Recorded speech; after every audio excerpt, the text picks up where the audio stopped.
السلام علیکم ناظرین، جان زیب عباسی ایک نئے پروگرام کے ساتھ حاضر ہے۔ ایک نئی کنٹروورسی شروع ہو گئی ہے اور وہ کنٹروورسی یہ ہے کہ سپریم کورٹ آف پاکستان میں نئے 3 ججز کی اپوائنٹمنٹ کے معاملے کے بعد کیا سنی اتحاد کونسل کی جو پشاور ہائی کورٹ کے فیصلے کے خلاف اپیل سپریم کورٹ میں اس وقت زیر سماعت ہے، کیا وہ جو فل کورٹ جو 13 رکنی بینچ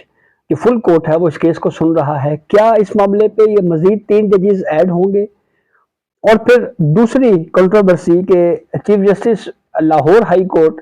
شہزاد احمد ملک کی اپوائنٹمنٹ کی ریزن کیا ہے؟ ان دو موضوعات کے اوپر آپ ذرا ڈیٹیل سے اس ویڈیو میں بات کریں گے۔ ایک ریکویسٹ آپ سے یہ ضرور ہے کہ ہمارا چینل ضرور سبسکرائب کریں تاکہ آپ کو نئی اپڈیٹ جو ہے وہ مل سکے۔ تو ہوا یہ کہ سپریم کورٹ آف پاکستان میں کل جو ججز کی اسٹرینتھ ہے اس وقت، سٹنگ ججز، ان کی تعداد ہے 14 ججز اس وقت سپریم کورٹ میں موجود ہیں، اور جسٹس مسرت ہلالی صاحبہ جو ہیں وہ علیل ہیں اور ان کی علالت کے باعث وہ اس وقت سپریم کورٹ میں ورکنگ نہیں کر رہی۔ تو کل ان کو جسٹس مسرت ہلالی صاحبہ کو نکال کے جو سپریم کورٹ میں کل ججز کی تعداد پیچھے بچتی ہے وہ ہے 13۔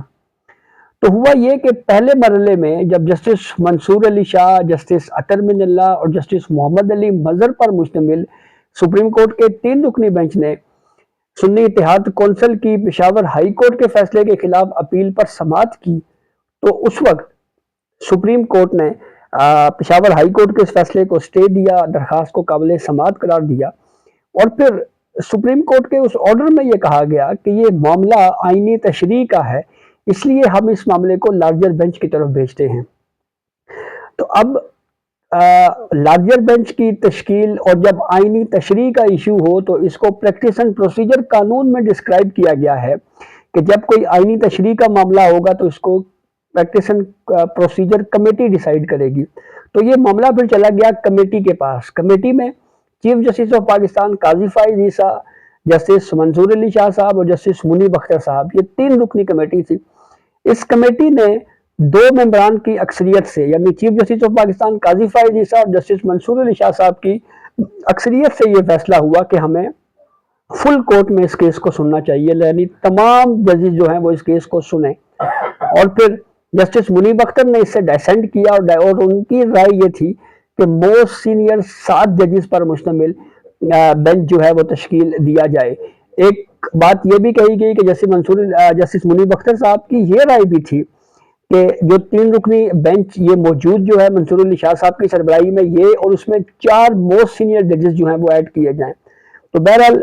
منیب اختر صاحب اقلیت میں تھے، ان کی اس رائے کے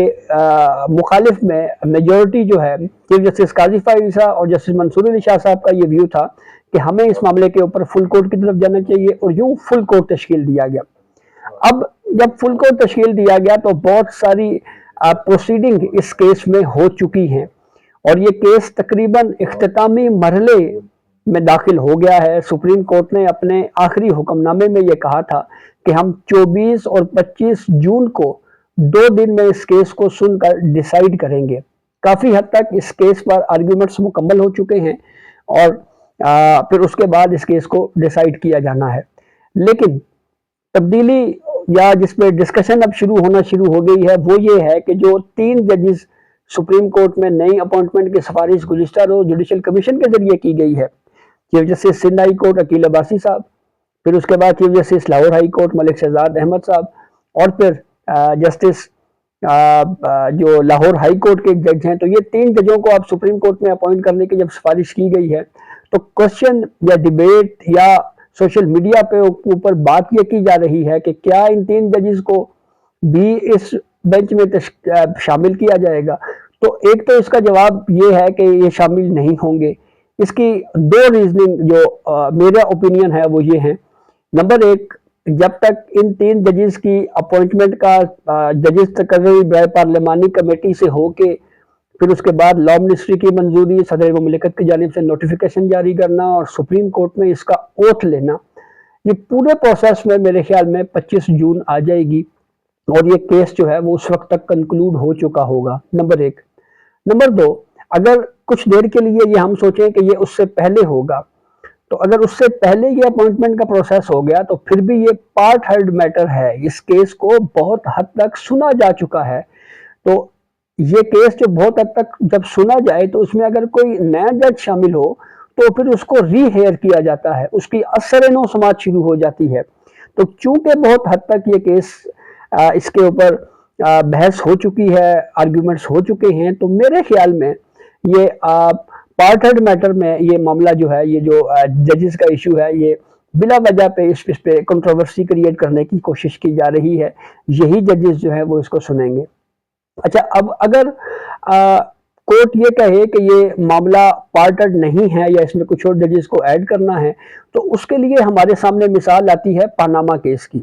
آپ کو یاد ہوگا کہ سٹارٹ میں جو پاناما کیس، جو پاناما کی پٹیشن عمران خان لے کے سپریم کورٹ میں آئے، اور اس کے بارے میں پاکستان تحریک انصاف کی اپنی قانونی ٹیم یہ کہہ رہی ہے کہ پہلے سے فیصلہ ڈیسائیڈ ہو چکا تھا اور پٹیشن بعد میں آئی تھی۔ ایڈوکیٹ حامد خان صاحب نے بھی کسی جگہ ٹی وی چینل کے اوپر یہ کمنٹ کر چکے ہیں وہ۔ تو اس میں جو پہلی ہیئرنگ تھی، جو فرسٹ فیز میں پاناما کیس سنا گیا، اس کی سربراہی جسٹس اس وقت تھے انور ظہیر جمالی، چیف جسٹس آف پاکستان، ان کی سربراہی میں قائم بینچ نے اس کیس کو سنا تھا۔ لیکن پھر بیچ میں ان کی ریٹائرمنٹ کا وقت آ گیا، کیس کنکلوڈ نہیں ہوا تھا، تو انہوں نے ایک جوڈیشل آرڈر لکھوایا اوپن کورٹ میں، اور یہ کہا کہ اس کیس کو ایسے سمجھا جائے جیسے کبھی سنا ہی نہ گیا ہو، یعنی یہ کیس پارٹڈ نہیں ہے۔ تو پھر اس کے بعد بینچ ریکنسٹیٹیوٹ ہوا، اور پھر وہ پاناما میں جو کچھ ہوا، جس طرح سے سپریم کورٹ نے ایک پولیٹیکل پارٹی کو سیاسی بیانیہ فراہم کیا، جی آئی ٹییں بنی، وہ سارا کچھ آپ کے سامنے ہے، وہ ساری ہسٹری آپ جانتے ہیں۔ تو اگر اس معاملے کو اگر سامنے رکھیں، تو اگر یہ کچھ اگر اس طرح کی صورتحال پیدا ہوئی بھی، تو پھر یہ معاملہ ہوگا کہ یہ ری ہیئر کیس ہوگا، از سر نو دوبارہ اس کو شاید سنا جائے۔ اس جو پاناما کیس میں جو کچھ ہوا، تو اس کی روشنی میں یہ ایک رائے جو ہے وہ آپ سے شیئر کر رہا ہوں۔ اچھا، ایک بحث یہ چل رہی ہے کہ شہزاد احمد ملک صاحب کو سپریم کورٹ میں بطور جج کیوں تعینات کیا گیا۔ اگر ہم اس وقت سپریم کورٹ میں زیر سماعت یا پینڈنگ کیسز کی تعداد دیکھیں تو وہ 56-57 ہزار تک پہنچ چکی ہے۔ تو اب جوڈیشل کمیشن میں بھی جب ان 3 ججز کی اپوائنٹمنٹ کا ایشو ڈسکس ہو رہا تھا، اس وقت بھی یہ ڈسکشن ہوئی کہ سپریم کورٹ میں جو فوجداری کیسز ہیں، وہ ایک بڑی تعداد یعنی 25 یا 26% فوجداری کیس جو ہیں وہ سپریم کورٹ میں پینڈنگ ہیں۔ تو اگر ہم 56-57 کا 25 یا 26% نکالیں تو یہ 12-14 ہزار کے قریب ایسے فوجداری کیسز بنتے ہیں جو سپریم کورٹ میں اس وقت پینڈنگ ہیں، اور جیلوں میں جو لوگ ہیں، وہ سائلین جو ہیں، وہ انتظار کر رہے ہیں کہ ہمارے کیسز کی سماعت کی جائے۔ تو اسی ضرورت کو مد نظر رکھتے ہوئے کہ ایک ماہر فوجداری جج کی سپریم کورٹ میں ضرورت ہے، اسی لیے جسٹس شہزاد احمد ملک جو chief justice Lahore high court ہیں، ان کی اور دیگر ججز کی جو ہے وہ اپوائنٹمنٹ کی گئی، کیونکہ ہم جانتے ہیں پہلے بہت ماہر جج جو کرمنل کیسز کے بہت بڑا نام تھا، جسٹس سردار طارق مسعود صاحب کا، جب وہ تھے تو ان کی کورٹ میں 50-50 60-60 کیسز ڈیلی لگتے تھے، اور وہ کیسز کو سن کر روزانہ کی بنیاد کے اوپر فیصلے کرتے تھے۔ اس سے پہلے منظور احمد ملک صاحب تھے، بہت زبردست کرمنل کیسز کے جج رہے، ان کے دور میں بھی فوجداری کیسز سنے گئے۔ آصف شہید کھوسا تھے، پھر اس کے بعد جو مس کنڈکٹ کے معاملے کے اوپر جن کو ریفرنس کا سامنا کرنا پڑا اور پھر وہ ریزائن کر گئے، مظاہر نقوی صاحب۔ تو سپریم کورٹ میں یہ ضرورت محسوس کی جا رہی تھی کہ فوجداری مقدمات کے ماہر ججز کو ہونا چاہیے۔ تو اسی ضرورت کے پیش نظر جو سائلین کو درپیش مشکلات ہیں، ان کو مد نظر رکھتے ہوئے یہ اپوائنٹمنٹس ہوئی ہیں۔ اور یہاں پہ ہم نے ایسے کیسز بھی دیکھے ہیں جہاں پہ سپریم کورٹ میں کسی ہائی کورٹ کے فیصلے کے خلاف اپیل 2 یا 3 سال کے بعد سماعت کے لیے مقرر ہوئی، تو پتہ یہ چلا کہ جو سائل سپریم کورٹ میں انصاف لینے کے لیے آیا تھا، جب اس کے مقدمے کی باری آئی، اس بیچارے کی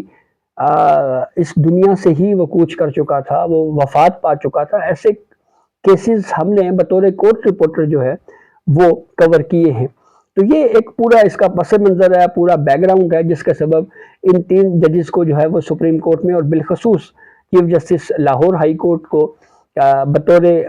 جج سپریم کورٹ تعینات کرنے کی سفارش کی گئی ہے۔ تو اب یہ معاملہ ججز تقرری برائے پارلیمانی کمیٹی میں جائے گا، ود ان 14 days اس کو ڈیسائیڈ کیا جائے گا، اور پھر یہ معاملہ آگے لا منسٹری، پھر پریزیڈنٹ ہاؤس، اور پھر اس کے بعد اوتھ سپریم کورٹ میں ہوگا، اور یوں جو سپریم کورٹ میں کل اسٹرینتھ ہے 17 وہ مکمل ہو جائے گی۔ تو میرے خیال میں اس معاملے پہ مزید بھی کچھ اقدامات کرنے کی ضرورت ہے تاکہ سپریم کورٹ کے ججز کی تعداد مزید بڑھائی جانی چاہیے، یہ 17 سے بھی زیادہ ہونی چاہیے، اور پینڈنگ کیسز دیگر ہائی کورٹس میں ہیں وہاں پہ بھی ججز کی تعداد بڑھائی جانی چاہیے تاکہ جو سائلین ہیں اس کو فوری اور سستا انصاف مل سکے، تاکہ وہ کئی سال تک جو ہے وہ انتظار ان کو نہ کرنا پڑے۔ تو یہ اب تک کی اپڈیٹ تھی جسے ہم نے آپ کو ادا کیا، بہت شکریہ۔